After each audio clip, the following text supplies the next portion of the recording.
Setiap negara pasti memiliki satu ibu kota yang berfungsi sebagai pusat pemerintahan.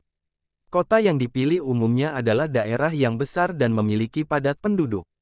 Namun tahukah kamu, ternyata ada juga negara yang memiliki lebih dari satu ibu kota. Di balik itu, tentunya ada berbagai alasan mengapa suatu negara memiliki lebih dari satu ibu kota.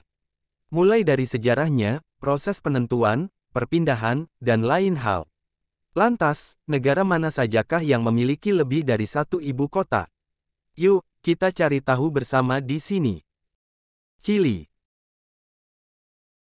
Negara dengan dua ibu kota ini berada di Amerika Selatan, kedua ibu kota berjarak 120 km, cukup jauh ya.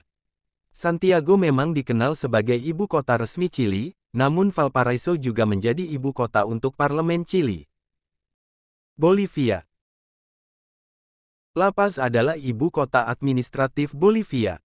Namun, ibu kota konstitusi berjarak kilometer darinya yakni di kota Sucre. Pada masa awal pemerintahan kolonial, perak dari tambang di sekitar kota Sucre mengubah kota pegunungan menjadi pembangkit tenaga listrik di Andes. Industri timah menjadikan La Paz sebagai pesaing baru bagi kekuatan ekonomi dan politik, dan menjadikannya pusat pemerintahan Bolivia hingga kini. Pantai Gading. Negara dengan dua ibu kota lainnya adalah Pantai Gading yang berada di Afrika. Abian merupakan ibu kota resmi dan berjarak 240 km dari Yamoussoukro. Yamoussoukro menjadi ibu kota lantaran merupakan tanah kelahiran Presiden pertama Pantai Gading Felix Houphouët-Boigny yang memerintah dari 1960 hingga 1993. Belanda. Negara Eropa lainnya yang menjadi negara dengan dua ibu kota adalah Belanda, Amsterdam dan Den Haag berjarak sekitar 64 km.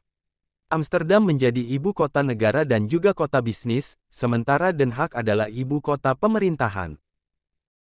Maroko. Melansir dari Maroko Mall, Maroko sebagai negara kerajaan ternyata memiliki dua ibu kota negara yaitu Rabat sebagai ibu kota politik dan Casablanca sebagai ibu kota ekonomi dan bisnis. Hal ini tentu sangat berbeda dengan negara lain yang hanya memiliki satu ibu kota. Afrika Selatan. Kalau negara lain merupakan negara dengan dua ibu kota, maka Afrika Selatan adalah negara dengan tiga ibu kota. Pretoria menjadi ibu kota pemerintahan alias eksekutif, Cape Town menjadi ibu kota untuk parlemen, sementara Bloemfontein menjadi ibu kota untuk yudisial. Negara di Afrika Barat, Benin menetapkan kota Porto Novo sebagai ibu kota resminya. Sementara itu, kota Cotonou ditetapkan sebagai pusat pemerintahannya. Sri Lanka. Badan-badan pemerintahan nasional dan eksekutif ada di Colombo. Tapi, ibu kota resminya ada di Sri Jayawardenepura Kot, yang sering disebut Kot. Di Kot berdiri gedung parlemen Sri Lanka yang modern. Lokasinya terletak di sebuah pulau buatan di tengah Danau Diawana, danau buatan manusia.